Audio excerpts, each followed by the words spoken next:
força maior que a Deus possa superar. Amém. Pelo sinal da Santa Cruz, livrai-nos Deus, nosso Senhor, dos nossos inimigos. Em nome do Pai, do Filho e do Espírito Santo. Amém. Amém. Romanos capítulo 8, versículos do 37 ao 39.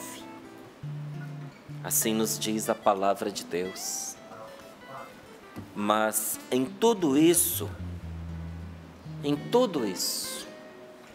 somos mais que vencedores, graças àquele que nos amou.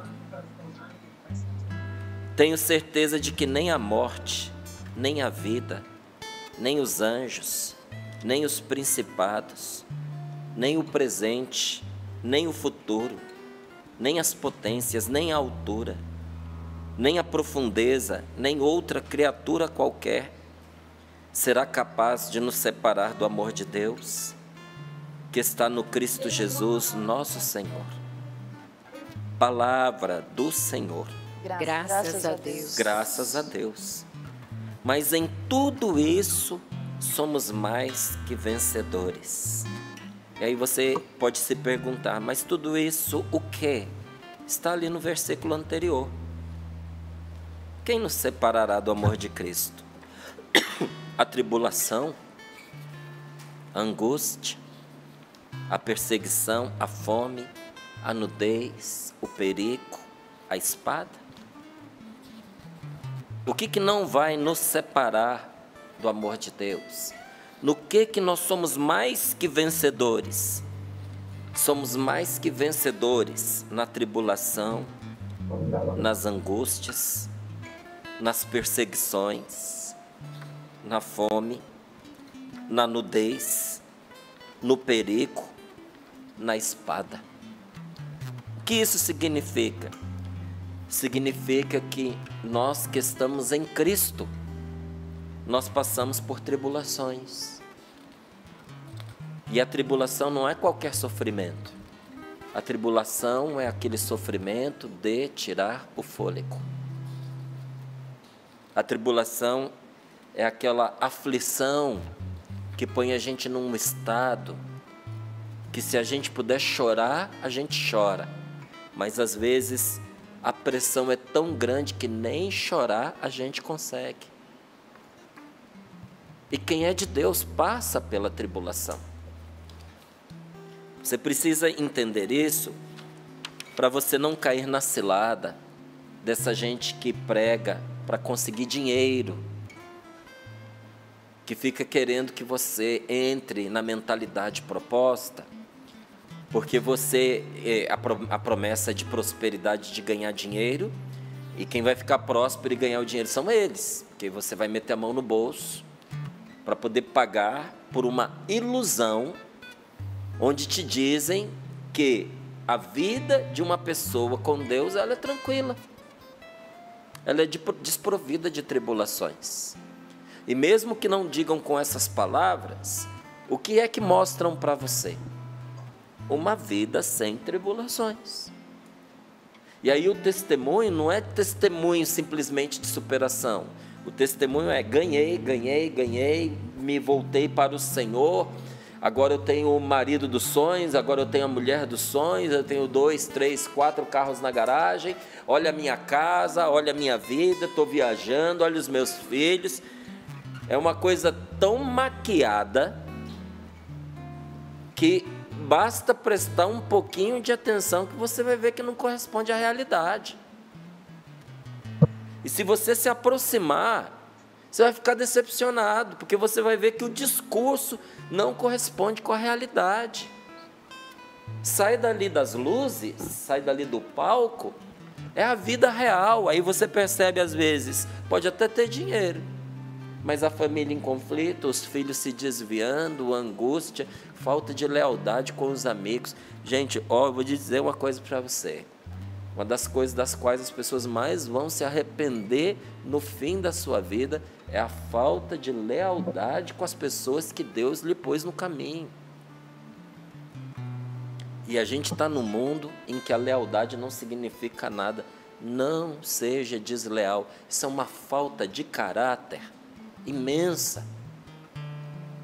A pessoa come com você a sua mesa e depois está te apunhalando. Isso é falta de lealdade. E às vezes você vai ver e a pessoa tem uma vida toda maquiada de cristianismo, mas quando você chega perto, você vê isso. Isso é mentira, é deslealdade, é competição, é briga por poder. Nossa, isso eu vou te dizer. Isso acaba com qualquer vocação, isso acaba com qualquer obra de Deus. Isso põe o cristianismo, sabe, em conta de ridículo. Faz com quem odeia os cristãos debocharem e rirem. Faz com que pessoas de bom coração e de boa vontade que não são cristãs não se convertam. Por causa de um discurso que não corresponde à realidade. E a realidade qual é? Tribulação, você vai passar. Você vai passar por momentos de angústia. Você vai passar por momentos de perseguição. E talvez você, de Deus, hein? Não vai perecer, mas vai passar até fome. Pode ser que sim. Quantos testemunhos nós ouvimos da pessoa, olha, teve que contar o dinheiro para ter o que comer. Gente boa, gente de Deus.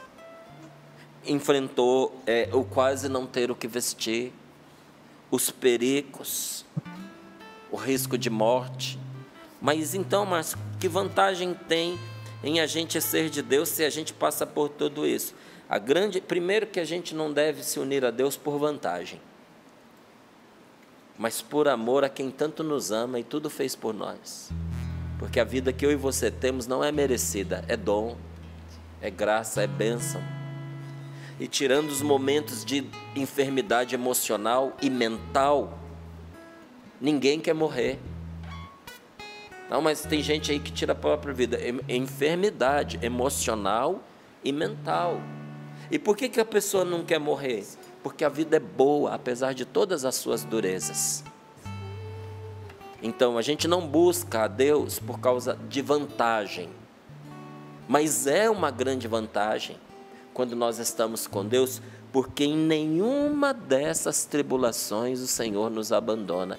E o seu amor nos assiste, como um pai que está do lado do filho e não faz a tarefa dele e diz: você consegue, meu filho, eu estou aqui. Se a corda arrebentar, eu vou te segurar. Mas ela não arrebentou e você pode continuar. Vai, meu filho, vai, meu filho, vai, meu filho. E por que Deus faz isso comigo e com você? Porque é na tribulação e na dificuldade que o melhor de nós vem à tona. Não dá para tirar suco de você sem te espremer, amigo. Entende? A cana, para oferecer a bebida mais doce, ela tem que passar pela moenda. E você já viu como é que é? Você já tomou caldo de cana? O senhorzinho lá que está lá fazendo caldo de cana, ele pega a cana, ele passa no moedor uma vez, aí ele tira aquele bagaço, passa de novo, aí ele dobra o bagaço em 2 e passa outra vez, ele dobra o bagaço em 4 e passa outra vez. Não tem como o bagaço escapar, não tem como a cana escapar. Mas é no momento em que ela passa por todos esses apertos que ela entrega o que de mais doce existe dentro dela. É romântico, é bonito, mas quando chega a hora de passar pela moenda, é difícil, meu irmão. Mas permita esse teu irmão aqui lhe dizer uma coisa. O Senhor sempre esteve e sempre estará conosco ao nosso lado, inclusive na tribulação, na angústia. Sabe aquele dia angustiado, o aperto no coração? Sabe quando você percebe uma perseguição sobre você que você não consegue entender? Quando chegar momentos de carestia, de aperto financeiro. E às vezes você olhar para o guarda-roupa e você não ter a roupa para você ir para uma entrevista de emprego, ou para uma festa, ou para uma viagem. momentos de perigo, perigo para você, perigo para os seus, porque o mundo ele é violento. E mesmo que você esteja sob o fio da espada, correndo risco de morte, entenda uma coisa: aquele que te ama não te abandonará. Nosso Senhor é fiel, gente. E em todas essas coisas, nós somos mais que vencedores, porque o Senhor nos dá mais que uma vitória. Em todas essas situações, o Senhor nos dá mais que vitória. Nosso triunfo é completo. Como assim nosso triunfo é completo? Nós não somente escapamos da derrota, porque quem persevera escapa da derrota. E eu vou voltar, vou repetir, e se você anota e grifa, tá? Quem persevera escapa da derrota. Quem persevera, tá? E então nós não somente escapamos da derrota, mas também destruímos os nossos inimigos, que não são inimigos de carne e sangue, mas são os estratagemas diabólicos que muitas vezes se aplicam e emplacam por meio de pessoas humanas.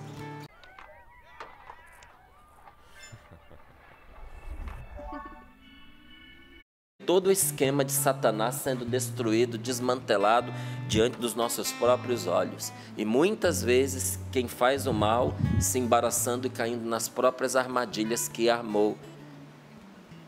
Quem é cristão não põe a mão na vingança. Não põe. A mim pertence a vingança, diz o Senhor. Quem é de Cristo não se vinga. Toda vingança é diabólica. E você pode disfarçá-la do nome que você quiser. Você pode disfarçar a vingança sob o nome de justiça, você pode disfarçar a vingança sob o nome de fazer o que é reto, você pode disfarçar a vingança sob o nome de reparação, mas a árvore você conhece pelos frutos.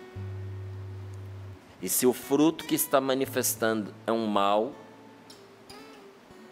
que você pode evitar de uma situação na qual você se envolveu, é vingança.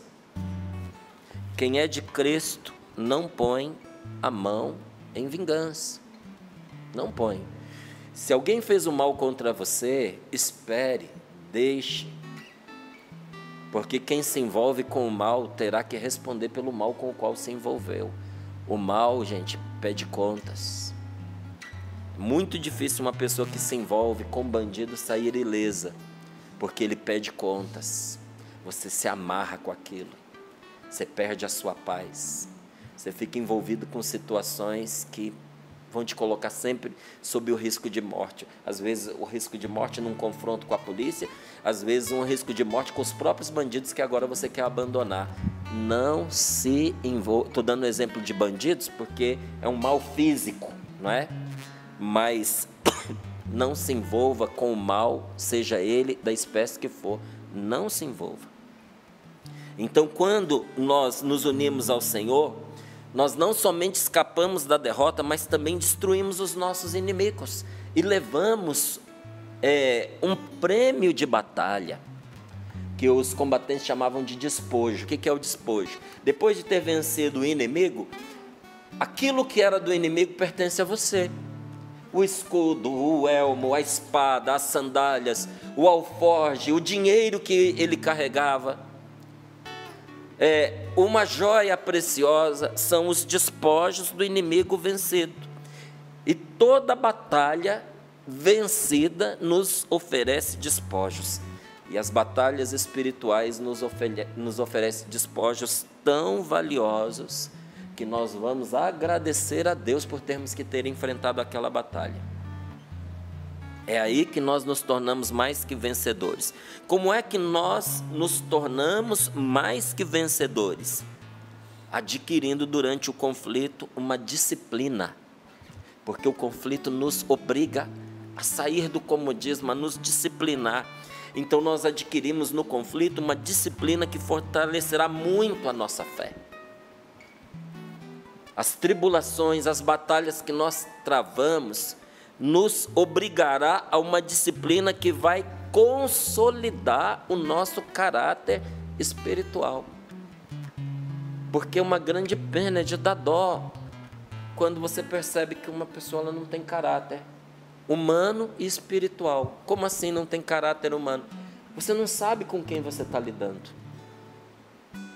Porque a pessoa é uma coisa na sua frente e é outra coisa longe de você. É um leão quando as situações estão fáceis e aqueles que estão ali são frágeis. Mas é um gatinho quando aperta a tribulação. Não é? Que enfrenta com grande peso o fraquinho, mas que depois foge diante de alguém mais forte, não sustenta a própria palavra, que tem um discurso de conveniência. Isso é falta de caráter. E como é que você identifica a falta de caráter espiritual? Que eu falei aqui da falta de caráter humano. É quando você olha para aquela pessoa e procura onde é que está o Cristo nela. Onde é que está a conversão desta pessoa? Onde é que está o encontro pessoal com Jesus deste homem, desta mulher? Onde é que estão as suas decisões no Espírito Santo e não na carne? Um dia São Paulo, bastante indignado, vira para os Gálatas e diz: Gálatas estúpidos, que tendo começado pelo Espírito, agora estão terminando na carne. Perderam o seu caráter espiritual. Entende? Aí a tribulação, você que pergunta muitas vezes, por que eu tenho que passar por tantos sofrimentos? Porque a tribulação consolida em nós um caráter espiritual. Sabe? Quem passou pela vida militar sabe disso. Você tem que passar pelas provações muitas vezes. Chega uma hora que você aprende a gostar do que te faz sofrer. 3 horas, aí você pergunta assim, então é um bando de masoquista? Não, é que o que te faz sofrer no treino, poupa a sua vida no combate. Pior coisa que você pode experimentar é entrar num combate despreparado. Você vai morrer ali, você vai sair dali mutilado. E o que vai te preservar disso? Ter sido levado ao seu limite durante o treino, ter sido extenuado, passado por muitas e muitas provações. O conforto e o comodismo são os seus piores inimigos, sabia? Eu quero uma vida confortável. Pede um abismo, então, para você se jogar nele, é mais fácil. Eu quero uma vida cômoda. Você está pedindo pela sua infelicidade e você não está sabendo. Não pede uma vida cômoda, não. Pede ao Senhor, me desinstala, me põe para andar, me dá dinamismo, me dá inteligência, me dá coragem, não me deixa eu me acomodar, meu Deus, me empurra na direção da vida, porque você depois vai ter muito tempo para ficar acomodado, deitado, com 7 palmos abaixo do chão e com muita terra em cima de você. Então a morte é você ficar parado. Não vejo a hora de deitar. Calma que vai chegar. Você vai ter muito tempo para você se deitar. Mas deixa isso para quando chegar a hora.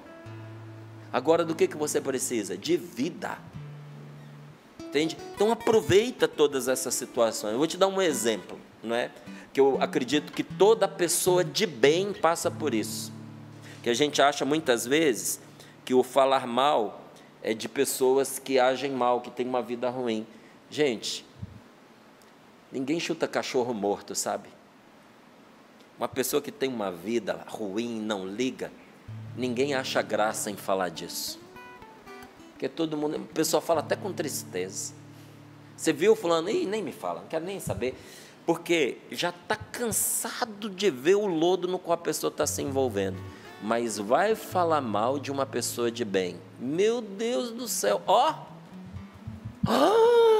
nossa, não me diga. Então, se você é uma pessoa de bem, com certeza você já sofreu por pessoas terem falado mal de você. Então vamos trazer isso aqui para essa nossa partilha. Por exemplo, se falam mal de você pelas suas costas, posso te dar uma sugestão? baseada na experiência e na palavra de Deus. Se falam mal de você pelas suas costas, não se aborreça. Não se aborreça. Porque atrás deste falar mal de você pelas costas, tem um elogio amargo escondido. Um elogio que não querem te dar. Um elogio velado, estragado, mas é um elogio. Quando falam mal de você pelas costas, eu sei que é sofrido. Eu sei que não é fácil chegar a essa compreensão, né? Você está brincando que quando alguém fala mal pelas costas da gente, nos apunhala pelas costas, isso é um elogio. Eu sei que não é fácil você compreender isso, sabe por quê? Porque a gente tem dificuldade de compreender tudo que causa dor. E causa dor, tá? Porque o que é dito pelas costas dói mais do que aquilo que é dito pela sua frente. Porque quando é dito pelas costas, tem gosto de traição, maldade, covardia. É um julgamento sem você ter possibilidade de conversar, de explicar, de se defender. Quando falam mal de você pelas suas costas, é um juízo sem possibilidade de defesa. Então, ele nunca é justo. Mas entenda uma coisa. Quem julga você sem conversar com você, essa pessoa nunca quis te compreender. Quando ela fala de você, porque te julga, sem nunca conversar, por que ela julga e fala? Porque não interessa a compreensão, interessa justificar a narrativa. Ela já escolheu na direção que quer ir. E a direção que ela tomou sobre você, nessa direção, você não é inocente, ainda que seja. Então, se a pessoa está determinada a te culpar, olhe que nos meus olhos, sinceramente, me responda. Existe alguma coisa que você possa fazer para mudar isso? Você não pode. Porque não tem a ver com inteligência, não tem a ver com razão, tem a ver com as decisões emocionais do coração. Que só Deus pode mudar, quando essa pessoa se abrir. Mas quando alguém resolve falar de você para desaguar as frustrações, e é isso, viu? Então, por que fala? Para desaguar as frustrações da pessoa, para desaguar a infelicidade dela. Gente feliz não fala mal dos outros. Primeiro, porque não tem tempo, porque normalmente o feliz é um ocupado. Primeiro, porque ele não tem tempo. Segundo, porque ele não tem gosto nisso. Quem está feliz não quer manchar a sua felicidade com desgostos que envolvem outras pessoas. E você já percebeu que todas as vezes que eu e você, porque a gente também já falou mal, você já percebeu que todas as vezes que a gente fala mal de alguém, algo daquela porcaria que a gente disse vai embora com a gente, fica conosco, suja a gente. Então, quando alguém está falando mal de uma pessoa, é sempre para poder, vomitar, pôr para fora, desabafar, lançar para fora de si as suas frustrações e a sua infelicidade. Não é a pessoa que está falando, é o despeito dela. É o despeito que está falando naquela hora. Então, pessoa que se perturba com a sua presença, que tem. Pessoa que se perturba com a sua presença. Pessoa que se perturba com o seu sucesso, que se perturba com o seu crescimento, que se perturba com o seu progresso, que se preocupa com a sua postura, que você está bem, você está feliz, está trabalhando, você está produzindo, às vezes até ajudando a própria pessoa que está falando mal. Pessoa que se incomoda com isso, ela escolhe falar mal de você, onde você não pode responder. Entenda isso, que isso é quase uma lei. Quem está incomodado com o bem que você é ou com o bem que você faz, escolhe falar de você onde você não pode responder. A pessoa não quer compreender. Você já fez essa pergunta? Mas por que não veio falar comigo? Por que não perguntou para mim? Você já fez essa pergunta? É uma pergunta boa, é uma pergunta sincera. Mas é uma pergunta que com o tempo e a experiência você não vai fazer mais. Porque não tem resposta para essa sua pergunta. Aliás, a resposta já está na cara. não querem compreender, querem que você não exista, porque se convencer de que, de algum modo, você é o culpado do que eles não conseguem. Você entendeu? Por que a sua presença incomoda? Porque não querem que você esteja ali, não querem que você exista ali, não querem que você seja quem você é.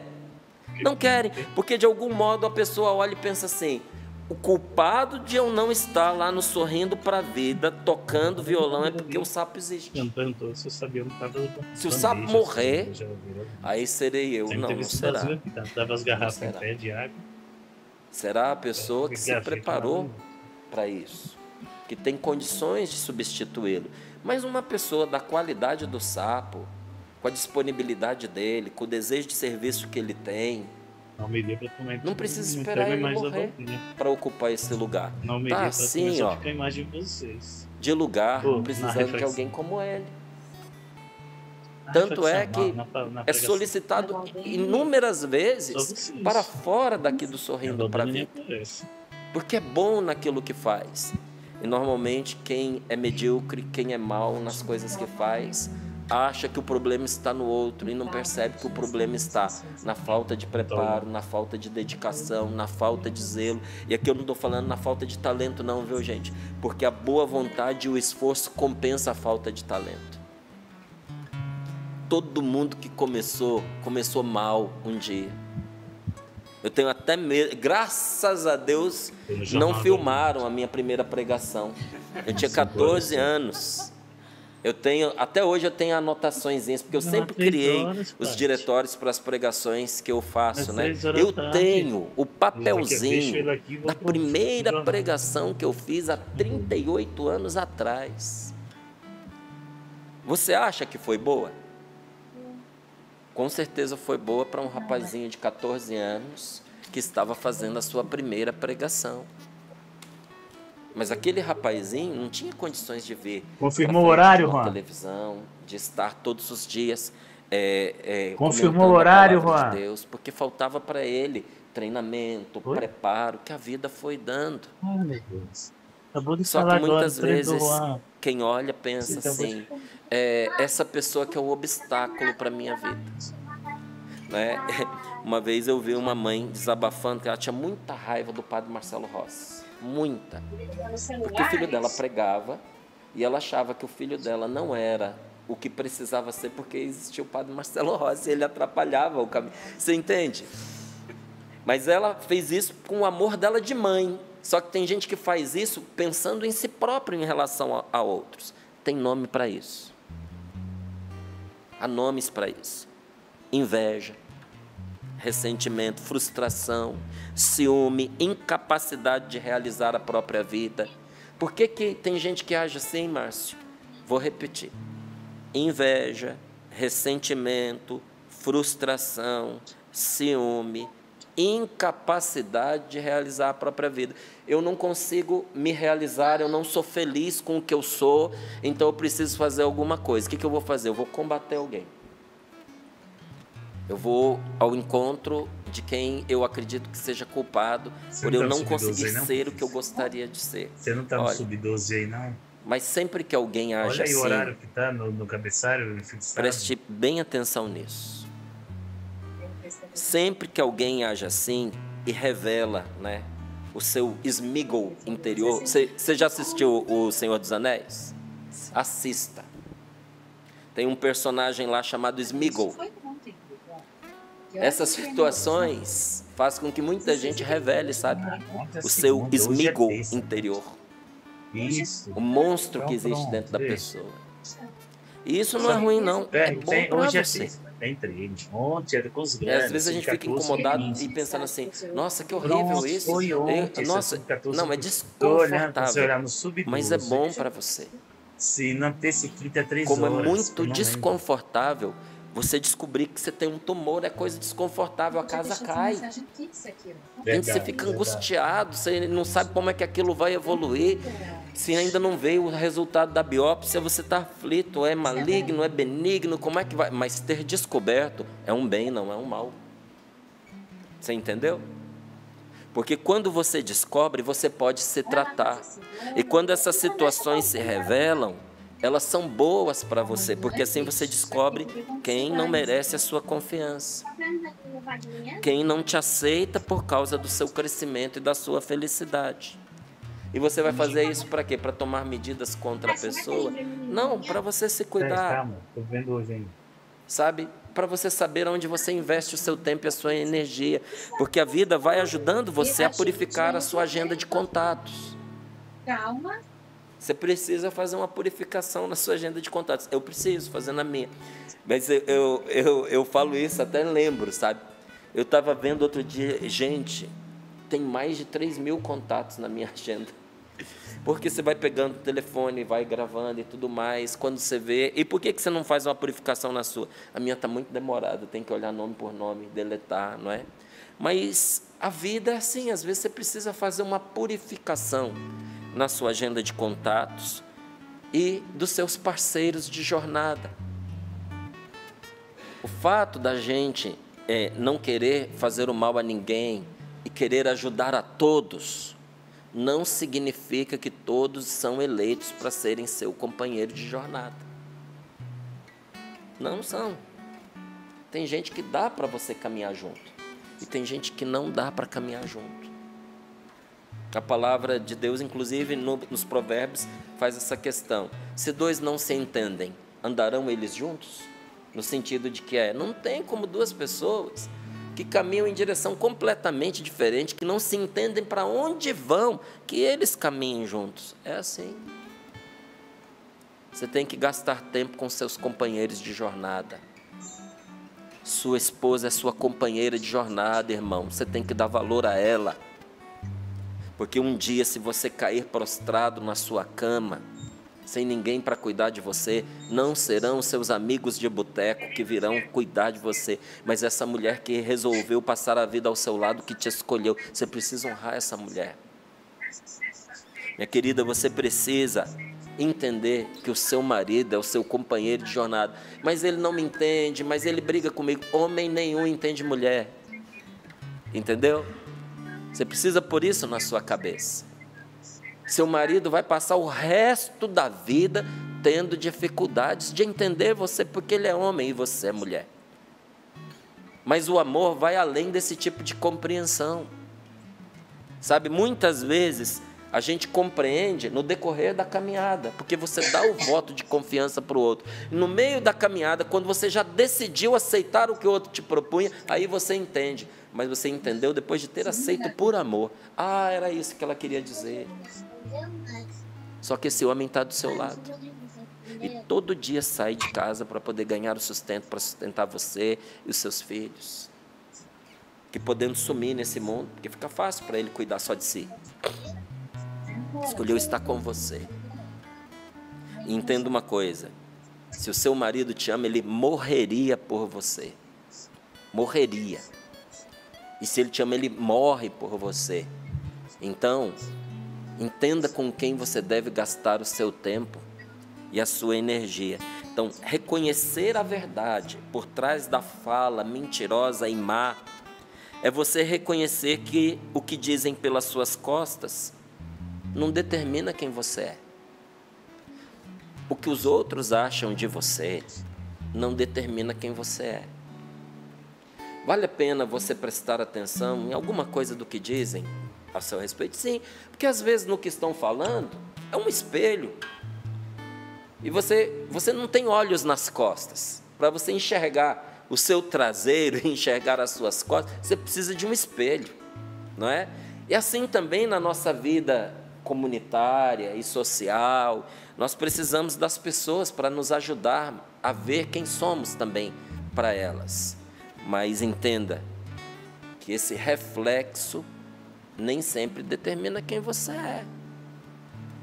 Reconhecer a verdade por trás da fala mentirosa, porque tem uma fala mentirosa, você tem que descobrir a verdade por trás da fala mentirosa. Tem uma fala que é má, que procura esconder o que é bom, não é? O que essa fala má está escondendo? Você precisa descobrir isso. E descobrir a verdade é você reconhecer que o que dizem pelas suas costas não determina quem você é. Então, tem prejuízo? Muitas vezes tem. Atrapalha a gente nos trabalhos que a gente precisa fazer, nas relações que a gente precisa travar, mas isso não é motivo para a gente se aborrecer, é para a gente superar. Você sabe por quê? Se o que alguém está dizendo ao seu respeito não é verdade, você não tem por que se afetar com isso. Não é verdade. E se o que alguém está dizendo a seu respeito é verdade, você também não tem por que se afetar por isso. É verdade. Sushi, até R$2 cada peça. Não se incomode, porque não é verdade, de um jeito ou de outro. A sua vida não se pauta pelo que pensam e dizem de você. Antes, pelo contrário. O que uma pessoa maliciosamente e cruelmente diz ao seu respeito não revela nada sobre você, revela sobre ela. Revela o que o maldoso pensava esconder. Quando ele fala com a sua maldade, ele revela o que ele acha que está escondido. Revela o quê? Carência, tristeza, derrota enrustida. Faz o teste, presta atenção. Puxa na memória agora quem falou mal de você. Mal, não é? E, na sua opinião, sem motivos reais. E diga para mim sinceramente, se escapa de um desses aqui, ó. Se a pessoa estava escondendo carência, uma vida triste e derrotada. Em geral é. Então, vigiar, porque a palavra de Deus nos manda vigiar e orar. Tem gente que parece que na Bíblia da pessoa está escrito assim, orai e orai, não tem o vigiai. Vigiai e orai.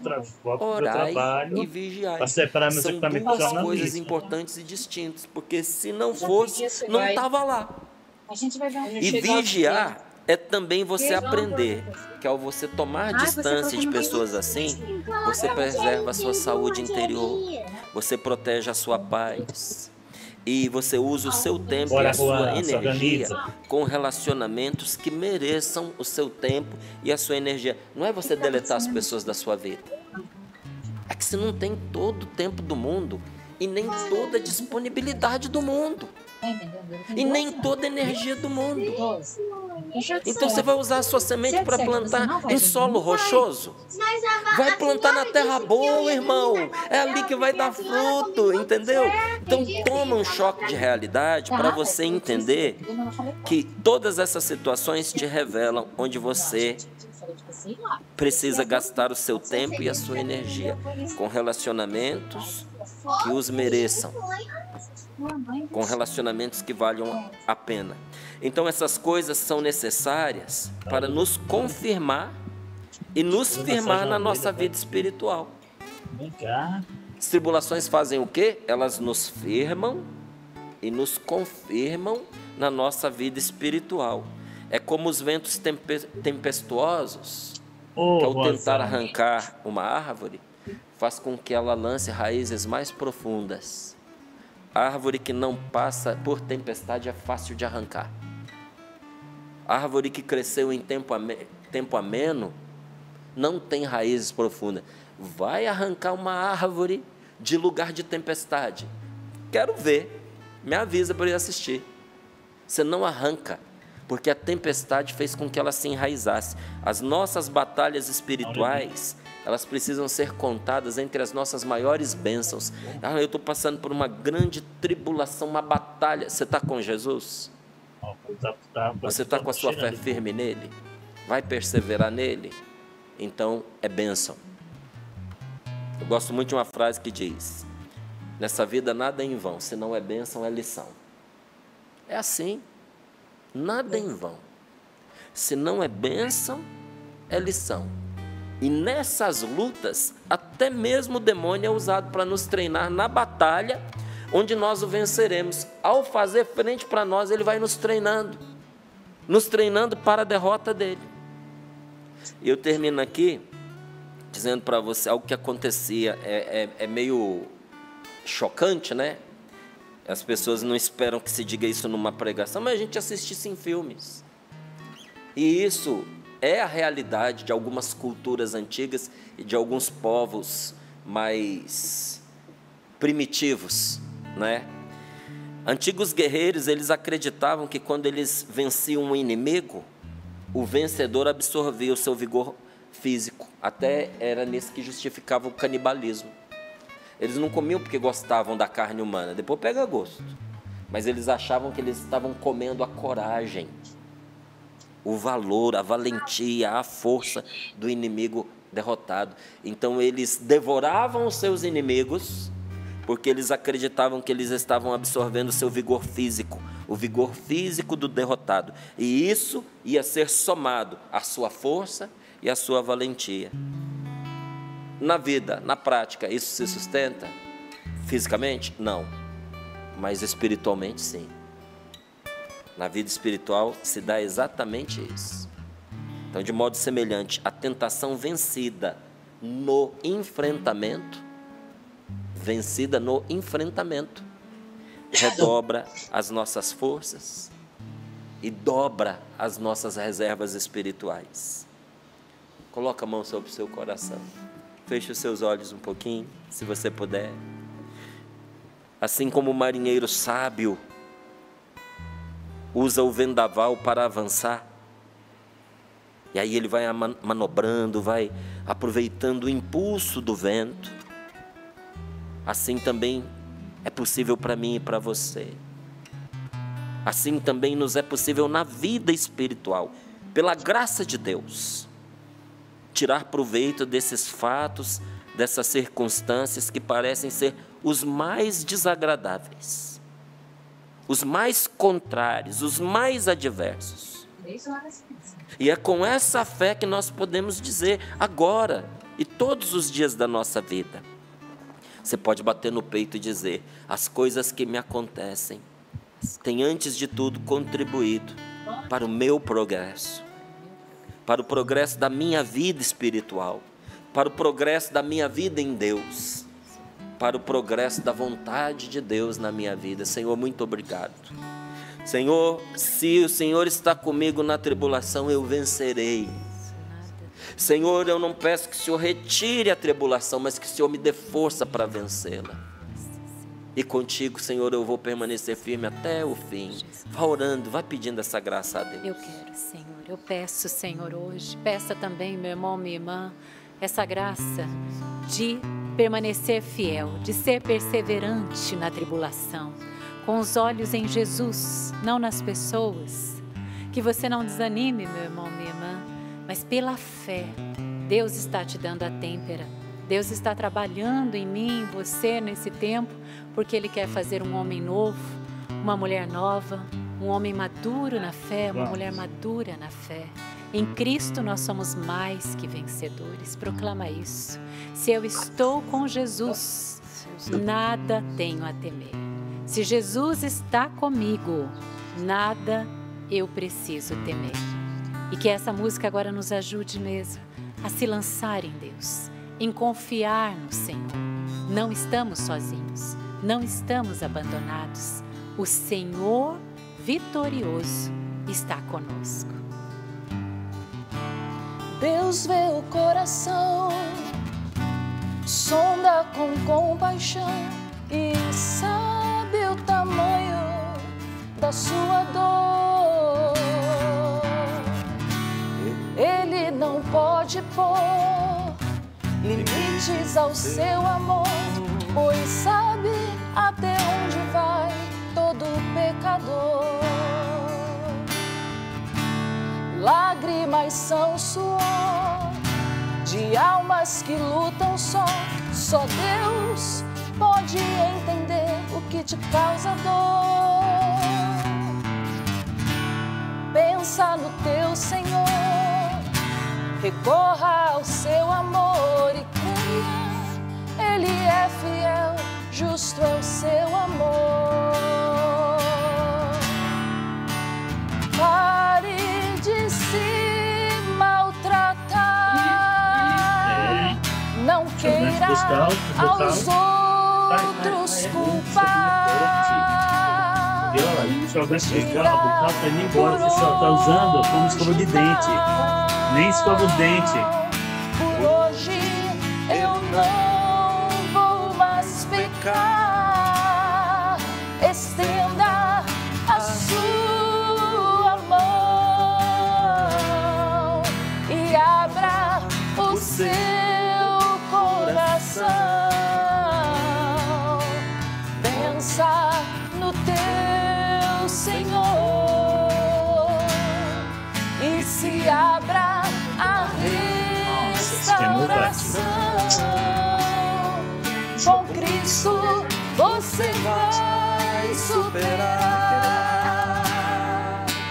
todas as barreiras, passar todo o pecado vencer e um novo homem vai nascer. Vamos orando no Espírito, porque Deus está fazendo uma obra de libertação, uma obra de restauração nesta manhã. Você que, ouvindo a pregação, você percebeu na sua história, né? Pessoas que quiseram te diminuir, pessoas que te invejaram, mas também você invejou outras pessoas. Peça agora que o Senhor tire todo esse veneno agora, que o Senhor venha curando as suas carências, que o Senhor venha preenchendo com o amor dEle agora todas as feridas.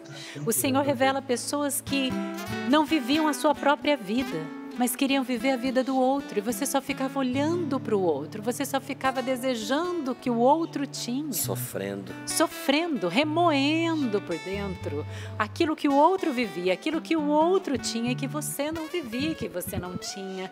Deus te diz, eu te dou e te dei uma vida preciosa. Viva a sua vida, meu irmão, minha irmã.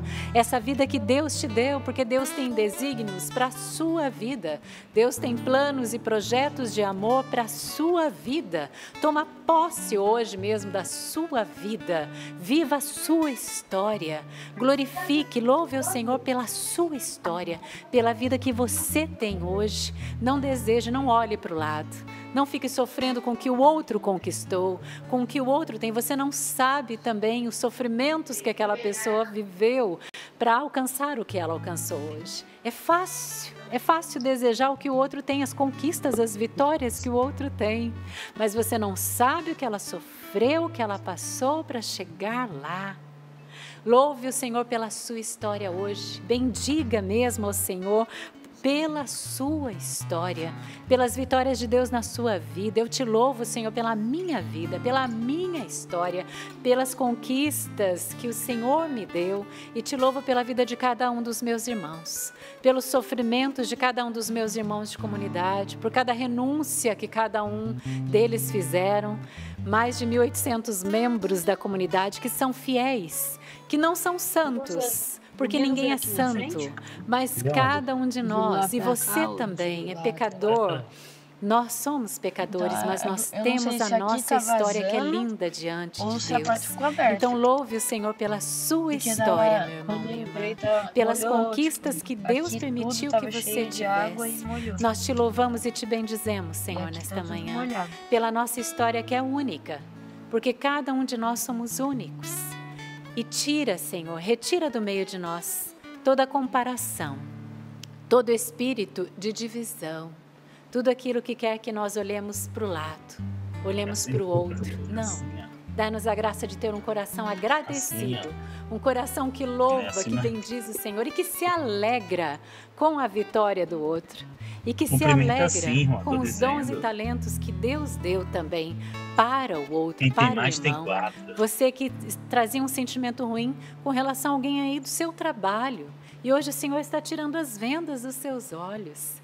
E você consegue hoje olhar para Ele e dizer, Ele tem dons e talentos. Louvado seja Deus por tudo que Ele conquistou. Obrigada, Senhor, por essa palavra.